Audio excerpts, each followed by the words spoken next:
Well, Wolfie, always good to catch up. Delighted to announce that you've re-signed a little bit earlier than last year, but same travel plans. Heading to Australia in a couple of weeks, but then back here at Golden Road for another season. Just overall excitement for the next couple of months. Yeah. I think I had such a good time last year. I didn't think I was going to get another opportunity to go back, but thankfully Mikey was really understanding and gave me his blessing, and that actually made it sort of such an easy decision. As same as last year, I love this club. Hopefully in the next couple of years I'll be able to get to 100 appearances. I've absolutely adored my time here, and I'm really looking forward to continuing that. But also, very fortunate to have an opportunity to go back out there and play. Yeah, it's one of those, I suppose, where actually this year, obviously, I was out there with you for a little bit of last year, and there was some discussion about how you were going to come back and all those kind of things. To have it wrapped up, signed, sealed, delivered before we even board the flight, that just must mean that you kind of buy in a little bit more to your time over there. You can just focus on it, and you know that 8 weeks later you're coming back to Golden Road.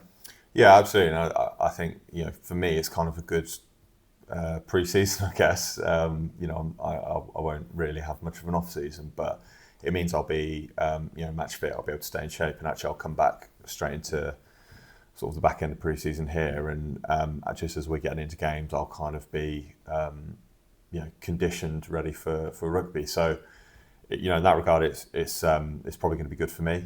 I think I developed as a player a lot going out there, and I think hopefully I can develop again and bring back some of those experiences and learnings I had out there. But yeah, as you're right, it's been an unbelievable season this year. The club's been unbelievable. The boys, everyone's been class, and hopefully we can continue that momentum. Naturally in any cycle, we've got a few big characters leaving, and they're probably going to leave some holes in the team. But also guys coming in and the guys that we've kept together, there's a really strong core there, and I think all the boys are really looking forward to next season already. Obviously we're going to finish this weekend, and then hopefully look forward to next season. Talk about the things you learned in Australia. What started as a tweet has kind of gone viral within our own circles. The Sonny Bill Woolford comparisons have now been made an honorary member of the Feckers as well because of it. Was that something you learned while out there? No, I think I don't know what came over me, to be honest. But no, I think it was it's a very different brand of rugby over there. It's not as structured as much. There's a lot more sort of ball in play time. But I think that actually benefited me here, because that's something that we try and kind of play by. We want high ball in play time, and I think it naturally helped make that transition to go from one style to the other a little bit easier, because the principles are pretty similar. So yeah, I mean, hopefully maybe I'll come back and start kicking next year. Who knows? But as I say, it was a brilliant experience, and hopefully there's some more things I can learn and develop further as a player. And off the back of that experience 12 months ago, you come back to a Bedford side who have sort of exceeded expectations. I'm sure as players you probably were targeting that at the start of the season. I know you won't reveal what was said 12 months ago, but it's been incredible. We finished with the best home record, only side to beat everyone else in the championship, ran probably the finalists in the Premiership, close, beat another. Standout moments for you in the campaign? Oh, there's loads. I think I think we did ourselves really proud with the second block of the cup games. To get a result at home against Bristol. Unfortunately we were on the wrong side of the result away at Bath, but I think we did ourselves proud, and I think we put out a good mark for the Championship rugby and what it's all about. And then ultimately Cov at home.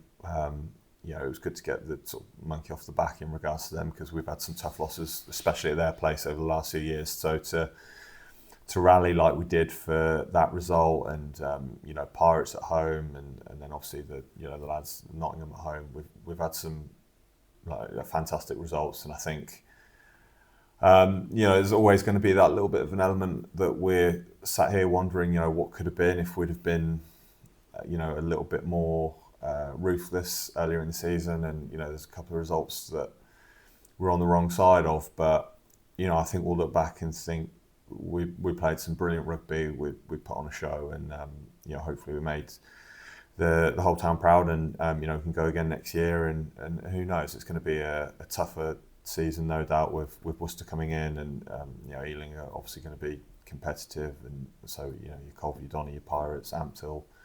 So, you know, we're aware that it's going to be a very different challenge next year with you know, the playoffs, but I think ultimately that's going to add some excitement, and it probably gives us a bit more of a target to look through at different points in the season, and you know, we can measure some of that success just to see, you know, where we need to be. So yeah, it's been a brilliant year. I don't think we're going to get too complacent about it. We'll probably enjoy ourselves on Saturday after the Coldy game, but you know, after that it's very much switch off rugby for a bit and then look forward to a good year in 25-26.